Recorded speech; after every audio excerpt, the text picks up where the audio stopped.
Boa noite. Que Jesus possa nos envolver a todos com o seu amor, com a sua luz, e que todos nós possamos retornar para os nossos lares melhor do que quando aqui chegamos. Meus irmãos, vamos imaginar a seguinte situação. Temos 18 anos de idade e, de repente, somos diagnosticados com meningite bacteriana, que é a mais fatal de todas. E, em questão de horas, ficamos entre a vida e a morte. E os médicos nos dão menos de 1% de chances de sobrevivência. Mas nós sobrevivemos. Só que precisamos ficar internados durante 6 meses. E nesses 6 meses, nós temos que amputar os 2 braços acima dos cotovelos e as 2 pernas acima dos joelhos. Como nós enfrentaríamos essa situação? Será que nós enfrentaríamos com coragem, com persistência, com garra? Ou será que nós deixaríamos o desânimo nos abater e desistiríamos de lutar?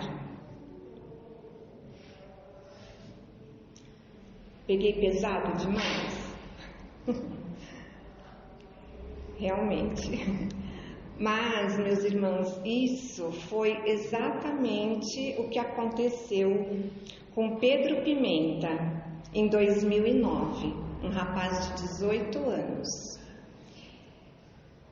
E depois de tudo isso, o Pedro ele tentou fazer a sua reabilitação com próteses, mas as clínicas de reabilitação aqui no Brasil, elas estão muito atrasadas em relação aos outros países. E devido ao seu caso ter sido muito peculiar, eles disseram para ele, depois de um período de tentativas, que não seria possível ele se adaptar às próteses e que ele ficaria 100% do tempo dependendo de cuidadores e dependendo de uma cadeira de rodas. Mas Pedro, ele era uma pessoa muito positiva, muito proativa.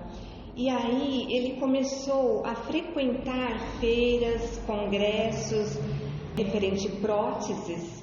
Em um desses eventos, ele conheceu um senhor chamado Kevin Carroll, que era o vice-presidente da maior empresa de reabilitação de amputados do mundo. E o senhor Kevin, ele se encantou com Pedro. E aí, Pedro foi para os Estados Unidos e ele participou de um programa de reabilitação de amputados. E esse programa ele era inspirado em treinamentos militares. E passado algum tempo, ele conseguiu se adaptar às próteses, ele largou a cadeira de rodas e ele retornou ao Brasil no final de 2010, andando e de uma forma totalmente independente. E depois disso, ele foi convidado a voltar para os Estados Unidos para dar palestras sobre o seu caso, que era muito peculiar, e a estudar. E aí lá ele fez economia. Em 2014, ele escreveu um livro chamado Superar é Viver. E durante a pandemia, ele retornou ao Brasil para realizar um grande sonho. Ele fundou a Da Vinci Clinic, uma clínica especializada em reabilitação de amputados, que é um centro de excelência nessa área. E assim como Pedro, o caso de Pedro, nós vemos muitos, mas muitos casos de força de vontade e superação de desafios. Em todos os casos que a gente vê essa superação, a gente nota algo em comum. Nós notamos que há realmente uma vontade potente. E falando em vontade potente, isso nos faz lembrar uma passagem do Evangelho de Jesus, que está em Mateus, no capítulo 17, versículos 14 a 20, que é justamente aquela passagem do menino que era possuído por um espírito. E ele vivia há muitos anos atormentado por esse espírito. E aí o pai desse menino, ele procura os discípulos de Jesus e pede a ajuda dos discípulos. Só que os discípulos, eles não conseguem afastar o espírito do menino. E aí o pai do menino, ele procura Jesus e pede a ajuda de Jesus. E aí, na presença de Jesus e a sua ordem, aquele espírito abandona o menino e o menino fica curado. E aí, mais tarde, os apóstolos procuram por Jesus, em particular, como nós diríamos hoje em dia em off, e eles perguntam para Jesus: por que nós não conseguimos afastar esse espírito do menino? E aí Jesus responde: por causa da vossa incredulidade. Pois, em verdade, vos digo que se tivesseis fé do tamanho de um grão de mostarda, diríeis a essa montanha: transporta-te daqui para ali, e ela se transportaria, e nada vos seria impossível. E diferentemente dessa passagem de demonstração de pouca fé dos discípulos, essa passagem do menino possuído pelo Espírito, no Novo Testamento nós temos vários exemplos de demonstração de fé e de vontade. E um deles está em Mateus, no capítulo 9, versículos 20 a 22, que é a passagem daquela mulher que por 12 anos sangrava. E ao saber que Jesus estaria na região, aquela mulher, ela se aproxima de Jesus no meio daquela multidão e por trás de Jesus ela toca em sua veste. Porque ela acreditava que se ela simplesmente tocasse a sua veste, ela ficaria curada. E assim foi, meus irmãos.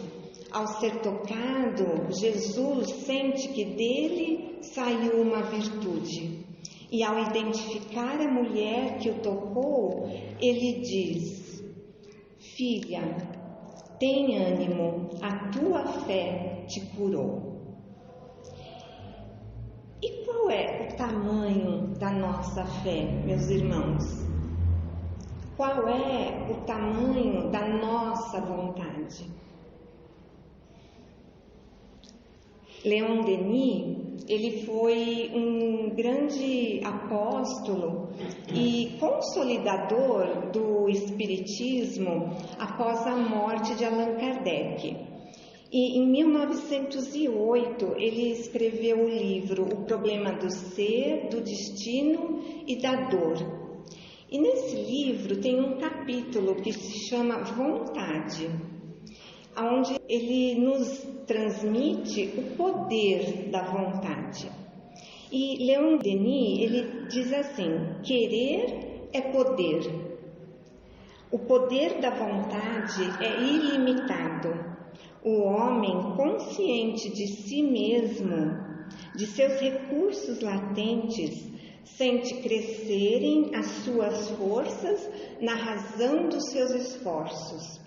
Sabe que tudo o que de bem e bom desejar, há de mais cedo ou mais tarde realizar-se inevitavelmente, ou na atualidade ou na série das suas existências, quando seu pensamento se puser de acordo com a lei divina.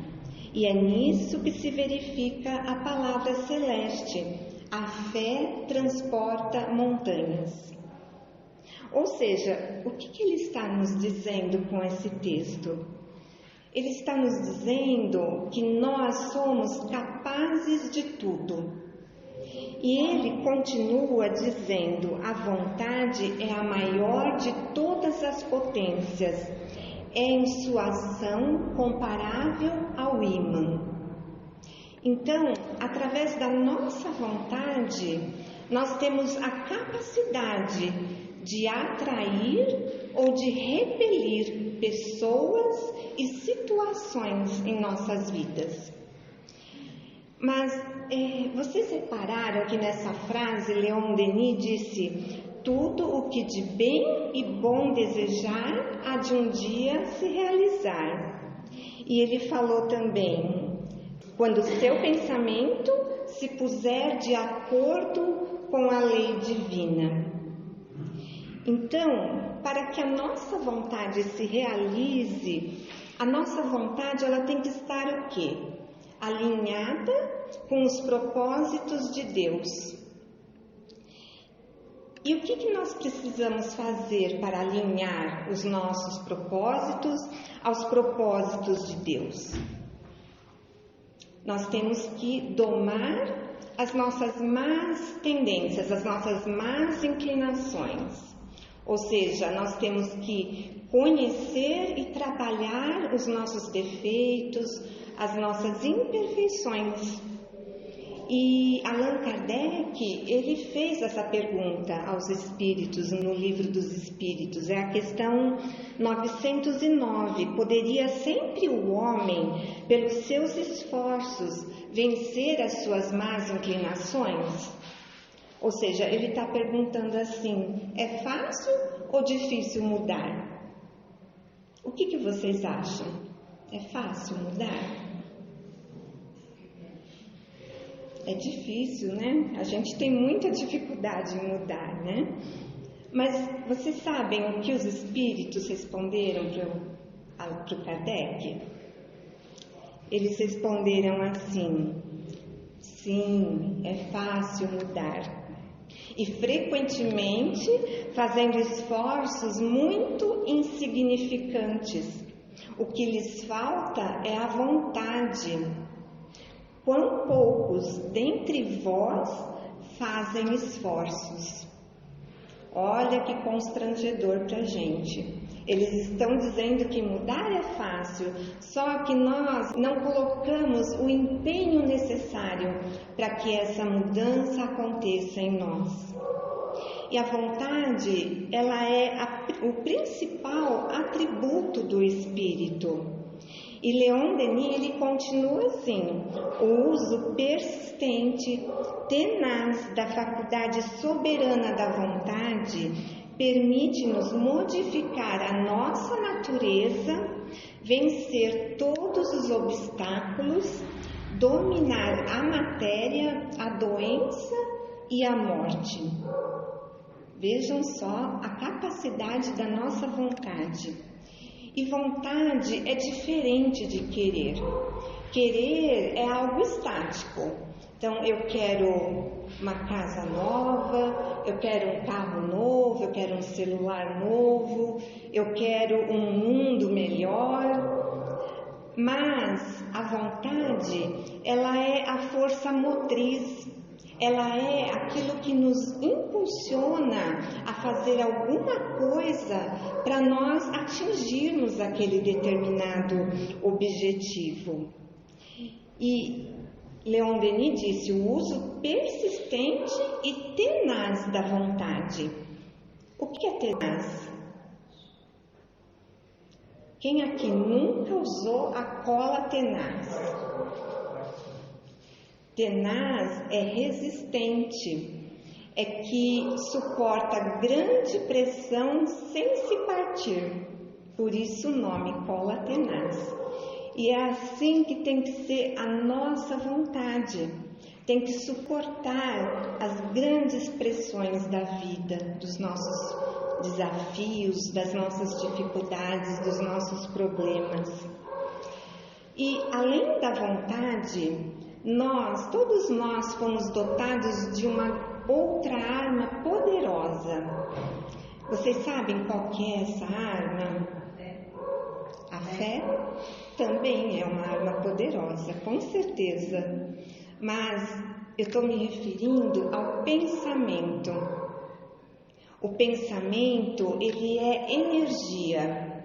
E sendo energia, ele tem uma natureza física. Então, sempre que nós pensamos, nós criamos alguma coisa físico. E acho que todo mundo já ouviu aqui a frase: pensamento é vida. E isso, meus irmãos, é a pura verdade. Existe uma área da ciência médica vibracional que chama-se epigenética. Não sei se os senhores já ouviram falar. Essa ciência, ela tem feito descobertas incríveis, onde eles constataram que o meio ambiente e também fatores internos como o nosso pensamento e as nossas crenças influenciam na nossa genética. Então, sempre que nós pensamos, nós sentimos alguma coisa, nós provocamos um sentimento. E como o pensamento tem natureza física, ele cria em nosso cérebro uma energia. E essa energia, através do hipotálamo, ela é carregada pela nossa corrente sanguínea até as nossas células. E chegando nas nossas células, ela tem a capacidade de ativar ou desativar alguns dos nossos genes, provocando ou não doenças ou mesmo a cura. Então, se nós pensamos, se nós sentimos e falamos coisas positivas, nós vamos impactar numa mudança positiva no nosso organismo. Se nós temos pensamentos, sentimentos e falamos palavras negativas, nós vamos provocar uma mudança negativa. O nosso pensamento, além de provocar mudanças internas em nós, ele também cria formas, pensamentos que são lançadas ao nosso redor. E aí nós somos impactados pelos pensamentos de outras pessoas, assim como nós impactamos as outras pessoas. E no livro Voltei, foi psicografado por Chico Xavier, pelo espírito do irmão Jacó, que foi Frederico Figner, na sua última reencarnação, e foi também o diretor da Federação Espírita Brasileira. Já no plano espiritual, ele disse que ele teve a oportunidade de ver as formas, pensamentos produzidas pela humanidade e que são imagens monstruosas, demonstrando o estado vibratório de cada nação, de cada cultura do nosso planeta. Então, daí a importância de nós cuidarmos dos nossos pensamentos, de nós termos pensamentos positivos. Buda, ele tem uma frase sobre o impacto dos nossos pensamentos nas nossas vidas. Buda diz assim: vigie os seus pensamentos, porque se tornarão palavras. Vigie as suas palavras, porque se tornarão atos. Vigie os seus atos, porque se tornarão o seu caráter. E vigie o seu caráter, porque se tornará o seu destino. E Bruce Lipton, que é o grande estudioso da epigenética e ele é cientista e é biólogo, e estuda isso desde os anos 80, ele diz que mudando os nossos pensamentos, nós podemos transformar as nossas vidas.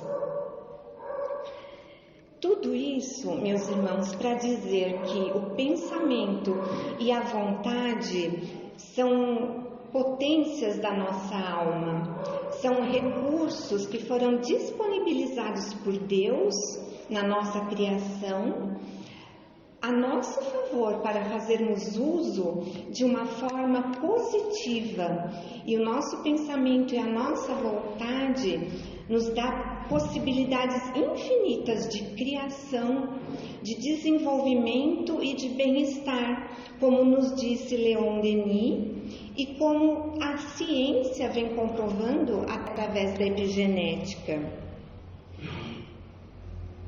Todos nós sabemos que passamos por inúmeras dificuldades em nossa vida, enfrentamos desafios muito grandes em nossas vidas, mas quando a gente encara esses desafios, quando a gente aceita esses desafios, o que acontece? Nós crescemos, nós evoluímos, nós nos fortalecemos espiritualmente, que é o desejo de Deus. É exatamente isso que Deus quer que aconteça conosco, que cada vez mais, a cada dificuldade, a gente se fortaleça e a gente cresça. E por maiores que sejam as nossas dificuldades, por mais que pensemos que não teremos forças para enfrentar uma dificuldade, que não seremos capazes de suportar uma determinada situação, nós precisamos lembrar do que Jesus nos disse naquela passagem, que se tivermos fé, mesmo que seja do tamanho de um grão de mostarda, nós transportaremos montanhas e nada nos será impossível. O que não significa que não podemos chorar, que não podemos nos entristecer. Podemos sim, porque somos pessoas, somos humanos, e todos esses sentimentos são emoções naturais quando passamos por dificuldades.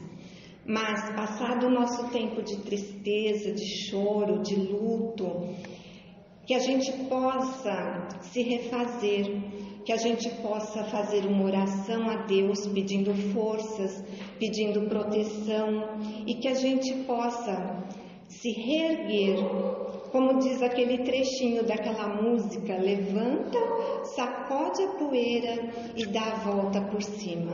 Não é verdade? Joana de Ângeles, mentora de Divaldo, diz que só tropeça quem está de pé. Então, nós precisamos sempre nos levantar e lembrar, meus irmãos, que nunca estamos sós. Se nós pudéssemos enxergar a quantidade de espíritos amigos que estão ao nosso redor, que estão torcendo e vibrando por nós, com certeza nós jamais desistiríamos de lutar, nós caminharíamos por caminhar, nós nos revoltaríamos com as dificuldades da vida. Então, façamos uso desses recursos que foram disponibilizados por Deus. Vamos criar ao nosso redor uma atmosfera positiva para atrair pessoas e situações melhores em nossas vidas, porque quando nós pensamos positivo, nós atraímos tudo isso para nós. Vocês acham que o Pedro Pimenta encontrou o Sr. Kevin naquele congresso por acaso? Com certeza não. O seu pensamento positivo, a sua vontade de vencer, atraiu o Sr. Kevin para a vida dele. Talvez se o Pedro tivesse ficado só em casa, se lamentando, quem sabe ele ainda estivesse numa cadeira de rodas, dependendo de 100% de cuidadores. Então, meus irmãos, Paulo ele tem uma frase que ele escreveu na primeira carta aos Coríntios, no capítulo 15, versículo 58. Ele diz assim: portanto, meus amados irmãos, sede firmes, inabaláveis e sempre abundantes na obra do Senhor, sabendo que no Senhor o vosso trabalho não é em vão. Então, continuemos fazendo o nosso melhor, continuemos cultivando o bem, o amor em nossas vidas, porque com certeza os frutos serão abundantes. E falando em força de vontade, nós temos também a história da doutora Anise Magalhães da Silveira. Ela foi uma grande psiquiatra que nasceu em 1905 e morreu em 1999, com 94 anos. E a doutora Anise, ela travou uma grande batalha contra os métodos violentos de tratamento psiquiátrico que existiam na época. Em 1944, ela começou a trabalhar no Centro Psiquiátrico Nacional Dom Pedro II, no Rio de Janeiro, e ela travou realmente uma grande luta, principalmente por ser mulher, num meio que era dominado pelos homens. E os tratamentos na época eram a lobotomia, que era uma cirurgia no cérebro que deixava sequelas terríveis na pessoa, a insulinoterapia, que deixava a pessoa em coma, e os tratamentos de choque, eletrochoques. E aos pouquinhos ela conseguiu introduzir métodos mais humanizados de tratamento. Ela também era contra o isolamento, o confinamento, e ela começou a introduzir a arte como tratamento. Então os seus pacientes começaram a pintar em telas e trabalhar em argila, e aí eles conseguiam expressar todas as suas angústias mais profundas através da arte, e isso foi melhorando muito as condições dos pacientes. Além disso, ela introduziu o convívio com os animais, cães e gatos, que ela chamava de coterapeutas. E aos pouquinhos tudo isso foi sendo implementado e aqueles tratamentos terríveis foram sendo deixados para trás. E ela foi uma grande vencedora na sua área, e a sua vida foi contada no filme Nise, o Coração da Loucura. Não sei se alguém aqui já assistiu, vale a pena assistir.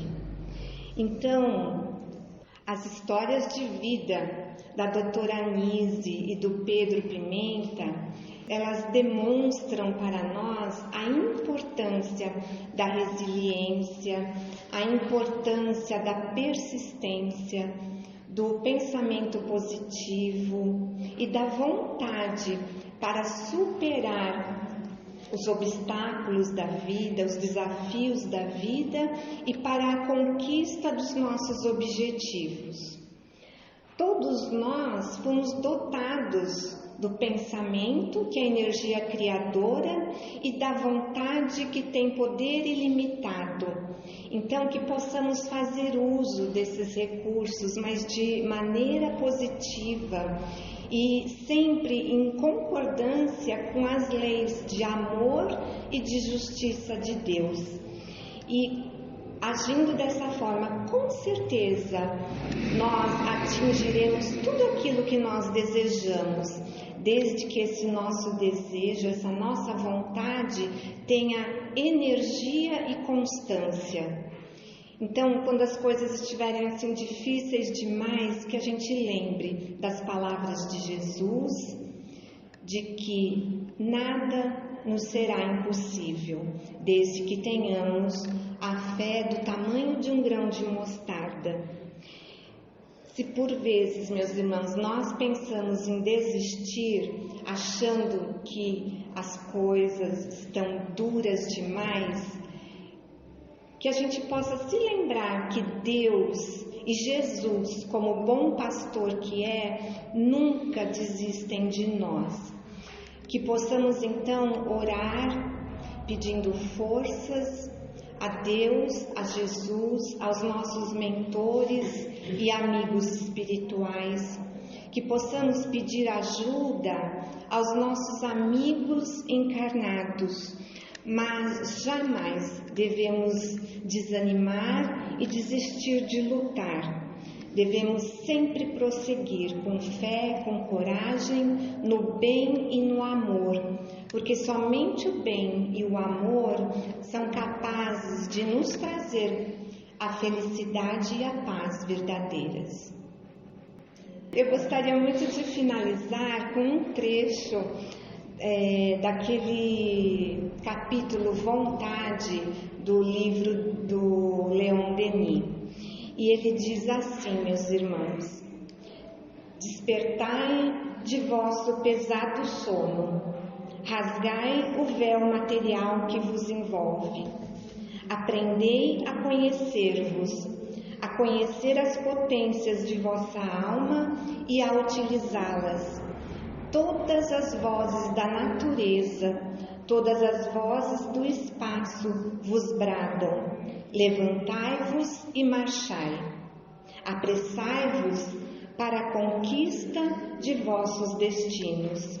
Dirigi incessantemente o vosso pensamento para esta verdade. Podeis vir a ser o que quiserdes, e sabei querer ser cada vez maiores e melhores. Tal é a noção do progresso eterno e o meio de realizá-lo.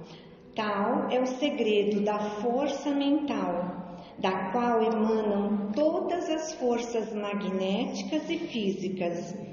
Quando tiverdes conquistado esse domínio sobre vós mesmos, não mais tereis que temer os retardamentos, nem as quedas, nem as doenças, nem a morte. Tereis feito de vosso eu, inferior e frágil, uma alta e poderosa individualidade. Muita paz a todos. Que possamos todos retornar aos nossos lares com a nossa fé renovada e a nossa vontade também renovada. Muito obrigada, gratidão.